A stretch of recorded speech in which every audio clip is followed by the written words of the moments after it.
Welcome back! In the last video, I left you with the death of Copernicus. Not really a happy ending, but thankfully the story continues. I also ended up giving you this image. So what's that all about? Well, I won't keep you in suspense any longer. That is our neighbour Mars. And that is the rather strange motion that it takes in the sky over a year.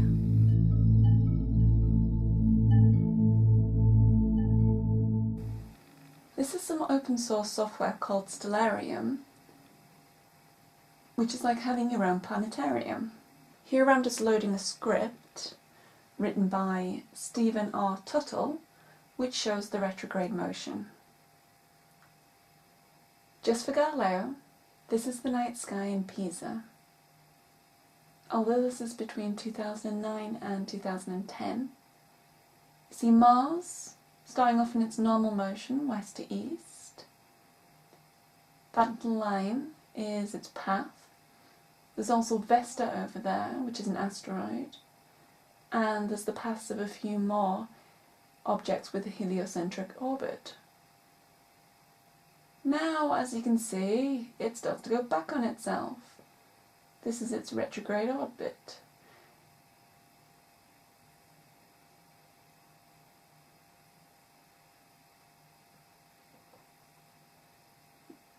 And then, after 160 days, it starts to go back on itself again. You can also, at the bottom there, see Vesta doing exactly the same thing.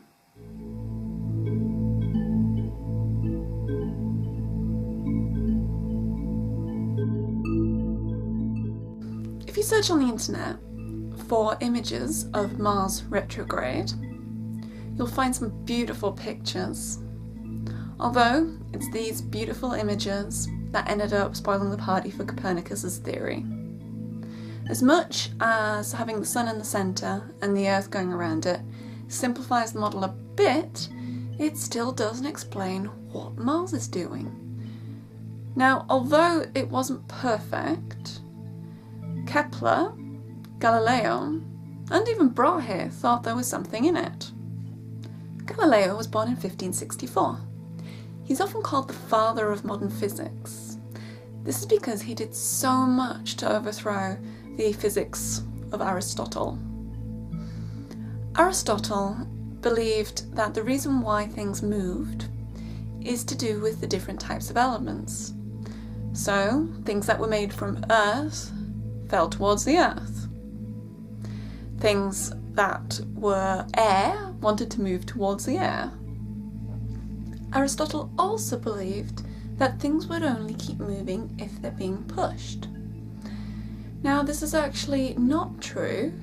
Things will keep on doing whatever they were doing until a force acts upon them. This is called inertia. I would say in the morning I have a lot of inertia because I'm in bed and I want to continue being in bed, and it takes a lot of force to get me out of bed. A slightly more academic example is firing a gun. A bullet will keep on moving even though there's not some sort of perpetual force behind it. Now, we can't blame Aristotle for having these ideas. They were actually quite impressive for the time. Galileo was all about evidence. He conducted experiments. There was the famous experiment where he dropped something off the Tower of Pisa. He was also credited with inventing the telescope, although he didn't actually invent it. It had been invented before. Although he made a very powerful one. So powerful, in fact, he could see 4 of Jupiter's moons. These are now known as the Galilean moons. If things orbited other planets, what makes the Earth so special? Galileo's interest in the Copernican model got him into a bit of trouble. He got arrested for heresy and was sentenced to life imprisonment. Thankfully, around that time, there were other people who had an interest in working out exactly what was going on in space.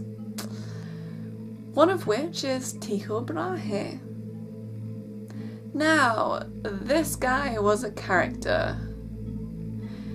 He's well known for having a metal nose, as the bridge of his nose came off in a sword fight with a student over some sort of mathematical formula. He was also a nobleman and had a lot of money and was able to build an observatory.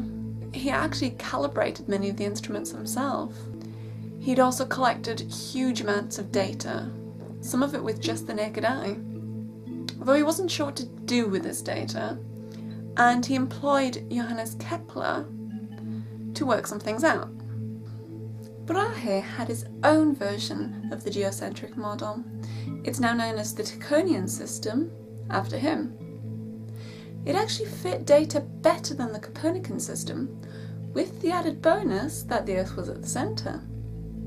So that was very popular for quite a while. Brahe asked Kepler to continue his research. Kepler was very happy to use his data, but he could not support the Tychonian model. The missing link was that the Earth does not go in a circular orbit. In fact, no orbits are perfectly circular. They're ellipses. Using his mathematical genius, he ended up putting together some laws. These are Kepler's 3 laws. The path of the planets about the Sun is elliptical in shape, with the centre of the Sun being located at one focus. There was also his law of equal areas. An imaginary line drawn from the centre of the Sun to the centre of the planet will sweep out equal areas in equal intervals of time. Then there's his law of harmonies. The ratio of the squares of the periods of any 2 planets is equal to the ratio of the cubes of their average distances from the Sun. I think this is a beautiful example of Einstein's quote. Everything should be as simple as possible, but not simpler. Kepler is not as well known as Galileo, although he does have a spacecraft named after him, which is pretty cool. And it's that spacecraft that has a mission to find Earth-like planets around other stars. They've actually found a huge number so far, and that means that there could be life on other planets, which is very exciting. So exciting that I think it deserves a video. So join me next time as we enter the Goldilocks zone.